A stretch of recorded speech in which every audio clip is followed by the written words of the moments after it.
Alhamdulillah, malam ini kita kumpul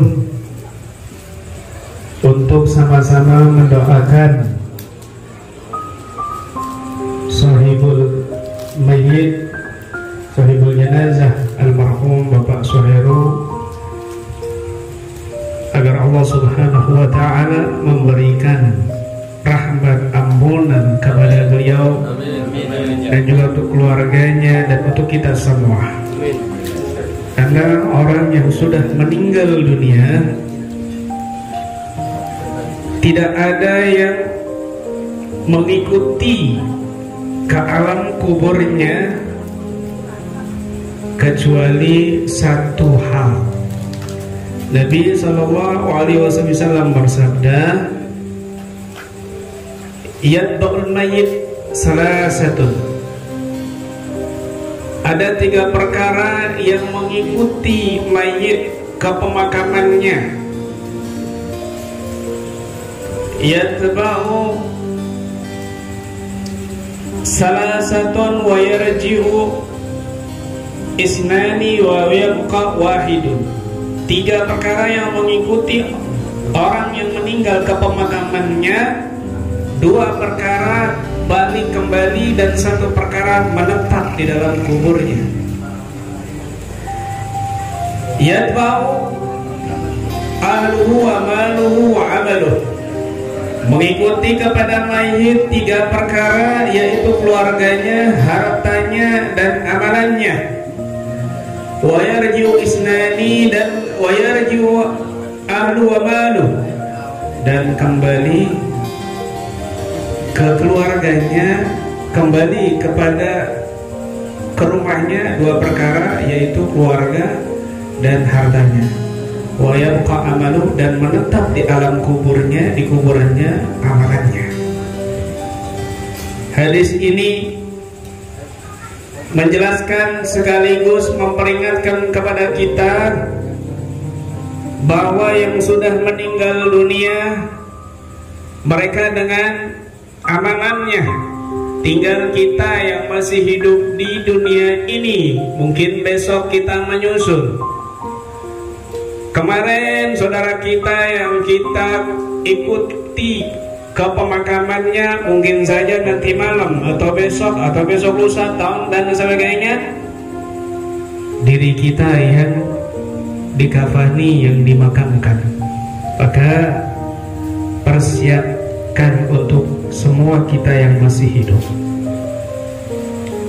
yang mengikuti orang yang meninggal dunia 3 tadi itu kata Nabi, keluarganya, hartanya dan amalannya. Sampai di pemakaman yang 2 kembali, keluarga, hartanya balik, ibu, bapaknya, istrinya kembali ke rumah. Kembali ke rumah. Nggak mungkin hartanya ikut masuk, nggak mungkin keluarganya, istri atau anaknya ikut dipendam. Tapi yang menetap di kuburannya adalah amalannya. Kalau amalannya ini baik, soleh, maka amalannya itu berupa wujud yang tampan, wangi, mukanya bagus, dan menemani dia di dalam kuburnya. Tapi kalau amalannya buruk, maka rupa amalannya itu berwujud makhluk yang buruk. Naudzubillah min dzalik. Oleh sebab itu kita yang masih hidup, mari sama-sama ambil pelajaran. Kita hidup di zaman akhir ini, kebetulan ada musibah pandemi di mana banyak orang kehilangan keluarga, saudara, anak, istri, sahabat, tetangga. Maka ini pelajaran buat kita. Maka ini adalah peringatan buat kita, ya. Maka ini adalah nasihat buat kita. Karena orang yang hatinya hidup, hatinya bersih, orang yang berakal walas, akalnya sehat, dia mengambil pelajaran atas semua yang terjadi pada kita. Orang-orang tua kita dulu itu, Masya Allah Pak, pernah diceritakan kisah nyata. Ketika lewat di depan orang, ada Orang tua marah-marah sama anaknya, marah-marah karena berbuat salah, kemudian dikeluarkan dari rumahnya, ditutup pintunya. Anaknya masih kecil, umur 10 tahun.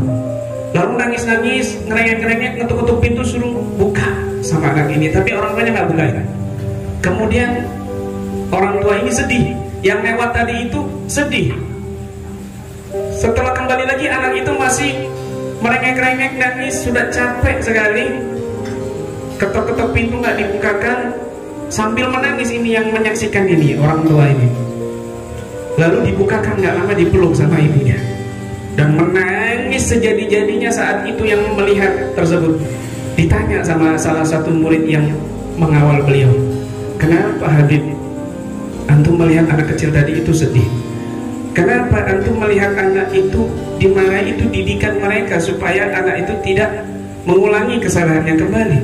"Aku bukan sedih karena melihat anak itu, tapi itu adalah pelajaran buat kita semua. Itulah kondisi kita di hadapan Allah. Kita banyak berbuat salah di hadapan Allah, kita diusir, tapi orang-orang ini tidak putus asa, terus mengetuk rahmat Allah, terus mengetuk ampunan Allah Subhanahu wa ta'ala. Maka dibukakan rahmatnya, diampuni oleh Allah Subhanahu wa ta'ala. Bagaimana dengan Allah Tuhan kita ini yang maha pengampun? Harusnya kita seperti anak kecil itu yang terus mengetuk pintu rahmatnya Allah, yang terus mengetuk ampunan Allah. Maka Allah sudah pasti akan membukakan pintu rahmat dan pintu ampunan untuk kita. Itu orang-orang soleh seperti itu mengambil pelajaran. Makanya orang-orang tua kita dulu, guru-guru kita itu dudukin anak-anaknya. Kalau kita mungkin setiap malam minggu keluar hiburan, ke mall dan lain sebagainya, ke pasar malam, tapi orang tua kita dulu, orang guru-guru kita dulu itu enggak. Mereka diajak ke rumah masa depan mereka. Nah, kamu tahu enggak? Kalian tahu rumah masa depan kalian di mana? Enggak tahu? Ayah, ayo ikut ayah. Malam minggu bukan ke mall, bukan ke pasar malam, tapi diajak ke kuburan. Nah, ini rumah masa depan kita nanti. Ini rumah masa depan kita di sini nanti. Diajak renung di situ, berdoa dan menangis ke kuburan orang, bukan ke kuburan orang lain, tapi diajak keluarganya, anak-anaknya untuk merenungi masa depan. Pelajaran orang-orang yang sehat, orang-orang yang berakal waras, mereka yang hatinya hidup, segala apapun dijadikan pelajaran untuk meningkatkan iman dan takwa di hadapan Allah Subhanahu wa ta'ala. Maka ada beberapa hal yang sangat disesali oleh mayit ketika mereka sudah mati. Ini Allah sendiri yang menceritakan dalam Al-Quran. Ketika kita mati nanti, gambarannya kalau kita kurang amal solehnya akan menyesal sesal-sesalnya dan gak akan bisa kembali. Hanya penyesalan yang kita rasakan. Apa itu? Allah Subhanahu wa ta'ala berfirman dalam Al-Quran, A'udzu billahi minasyaitonir rajim. Wa anfiqu mimma razaqnakum min qabli an ya'tiya ahadakumul maut fa yaqulu rabbi laula akhartani ila ajalin qarib fa asaddaqa wa akun minas salihin. Wa anfiqu mimma razaqnakum, dan infakkanlah rezeki yang telah aku anugerahi kepadamu, kepada kalian wahai manusia. Min qabli ayatiya ahadakumul maut, sebelum datang kepada kalian kematian. Fayaqulu, kalau sudah datang kematian, maka dia akan mengatakan dengan penuh penyesalan, Rabbi laula akhartani ila ajalin qarib. Ya Allah, akhiri sedikit saja, masa 1 jam saja, 1 hari saja ya Allah. Hidupkan aku kembali ya Allah. Untuk apa? Fa'asaddaqa, untuk aku rajin bersedekah. Wa akum minas shalihin, dan agar aku bisa menjadi orang soleh. Kenapa? Karena dia melihat ternyata ganjaran, pahala, balasan orang yang bersedekah luar biasa di kuburan. Bisa meringankan azab kubur, bisa memudahkan menjawab pertanyaan mungkar dan nakir ketika di dalam kuburnya dengan sedekah tersebut. Sedekah, harta yang kita miliki sesungguhnya bukannya kita simpan, Pak. Bu, harta sesungguhnya hakikatnya yang kita miliki nanti bukan yang kita simpan di bank, di berangkas, tapi harta yang sesungguhnya yang akan kita miliki justru harta yang kita berikan kepada orang lain yang membutuhkan, dan kita berikan ikhlas karena Allah Subhanahu wa ta'ala. Itu ya Allah. Sayyidina Utsman bin Affan di zaman beliau itu sampai sekarang rekening atas nama Utsman bin Affan di Madinah masih ada. Rekening atas nama Utsman bin Affan sampai detik ini masih ada. Loh, kok bisa kejadian demikian? Ini kisah nyata. Di zaman Utsman bin Affan radhiyallahu anhu wa ala sahabat Rasulullah ajma'in, orang-orang muslimin itu pada masa paceklik mereka kesusahan, sumurnya kering, dan cuma orang-orang Yahudi yang menguasai sumur-sumur. Pelitnya orang Yahudi kepada muslimin luar biasa. Akhirnya Sayyidina Utsman bin Affan membeli satu sumur satu hari untuk kaum muslimin dan satu hari untuk Yahudi. Dibeli itu. Tapi yang namanya orang Yahudi mempersulit luar biasa. Alasannya sumurnya macet, alasannya ini, alasannya kotor. Akhirnya Sayyidina Utsman bin Affan membeli semua sumur orang-orang Yahudi untuk kaum muslimin. Sekaligus kebun-kebun kurma saat itu dibeli. Kamu mau beli sumur kami dan kebun-kebun kami? Kami mau jual mahal, kamu siap? Siap berapapun. Akhirnya subhanallah, oleh Sayyidina Utsman bin Affan dibeli semua sumur orang Yahudi sekaligus kebun-kebunnya, ribuan hektar.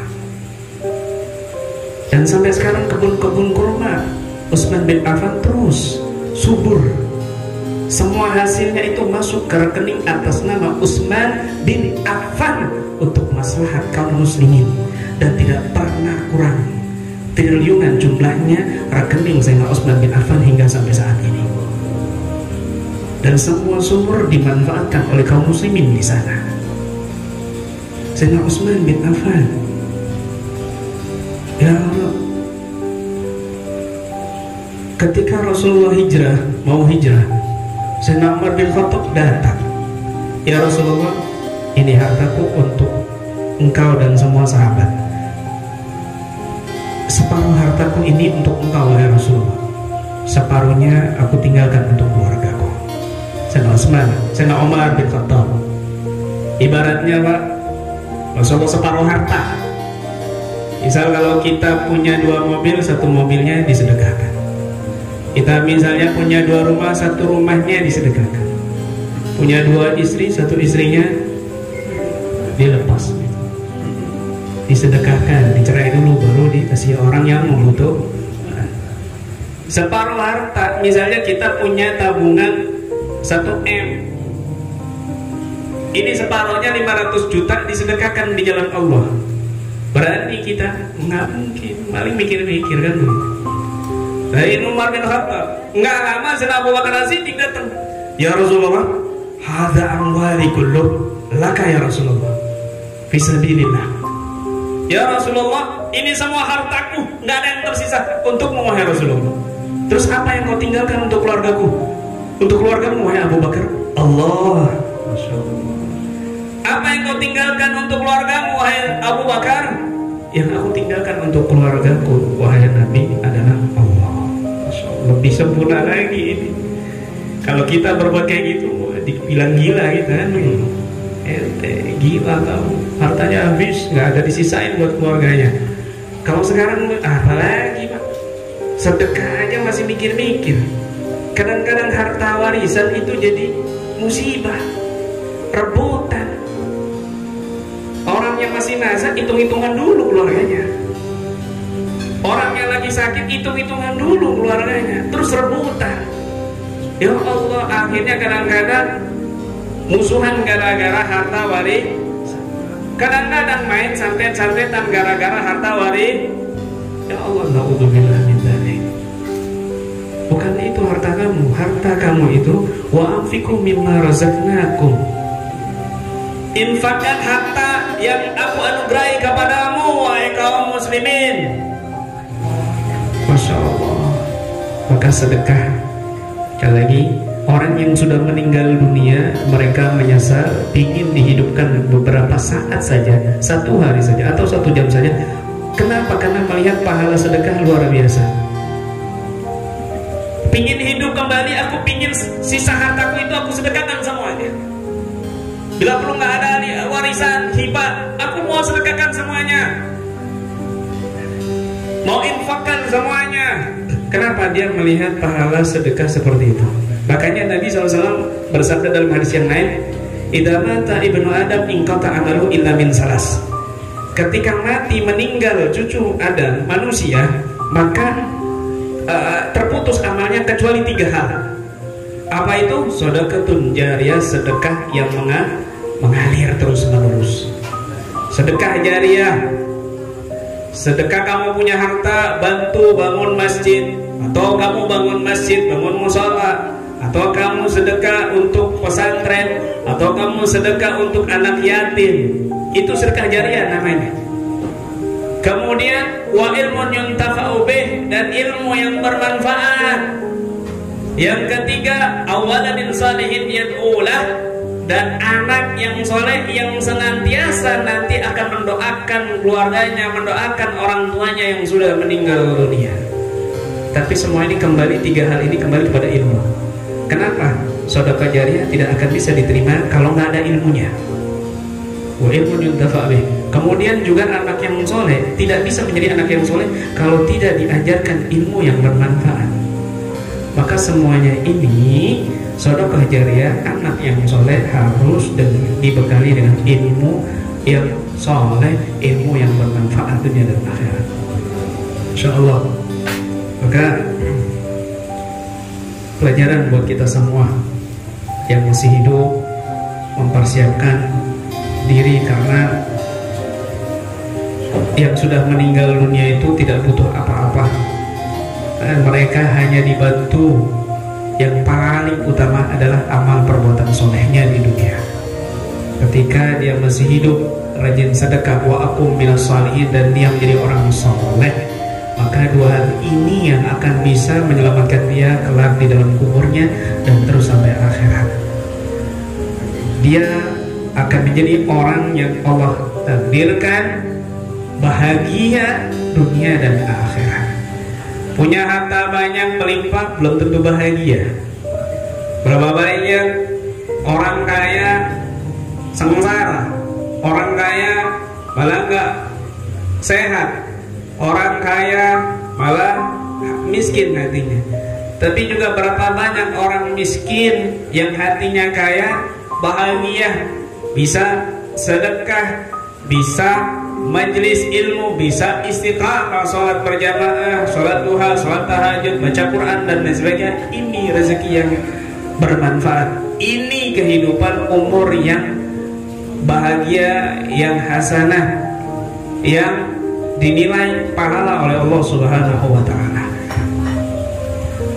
Jabatan tinggi-tinggi gak dibawa dalam kuburan. Kamu punya titel S1, S2, doktor, profesor, tapi kalau sudah meninggal, jabatan titelnya dilepas. Hanya ada 1 titel, yaitu almarhum. Kamu punya pakaian banyak, pakaian mewah, pakaian jabatan dan lain sebagainya. Apa dibawa kubur? Apa mayat kita nanti boleh pakai kafan batik? Enggak. Apa nanti jenazah kita pakai kain pejabat, polisi dan sebagainya? Enggak.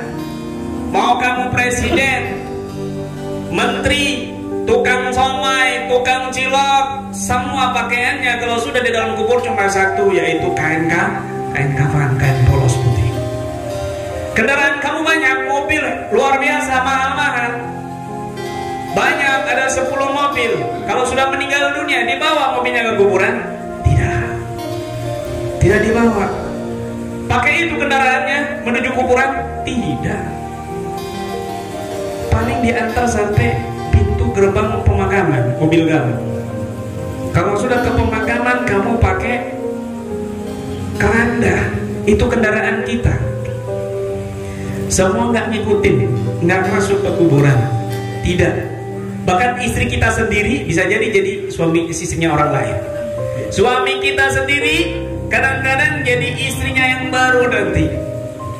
Yang menemani kita tidak ada lain adalah amal soleh kita. Oleh sebab itu, la turajji fi asalihati ila al-ghadi la ala ghadan yati wa anta fil adi. Jangan menunda-nunda perbuatan baik besok hari. Kadang-kadang besok hari datang, kamu sudah ada di liang lahat. Berapa banyak yang sakit, orang yang sehat menjenguk orang yang sakit, sudah koma. Yang sehat pulang dari rumah sakit ketabrak truk mati duluan, malah yang koma yang sembuh sehat lagi. Berapa banyak yang dempal, badannya yang keker mendahului yang tua yang lemah. Yang tua panjang umur, kadang remaja mati duluan sakit kena corona dan sebagainya. Nggak tentu mati itu, kadang-kadang bayi mati duluan, kadang-kadang di rahim mati duluan.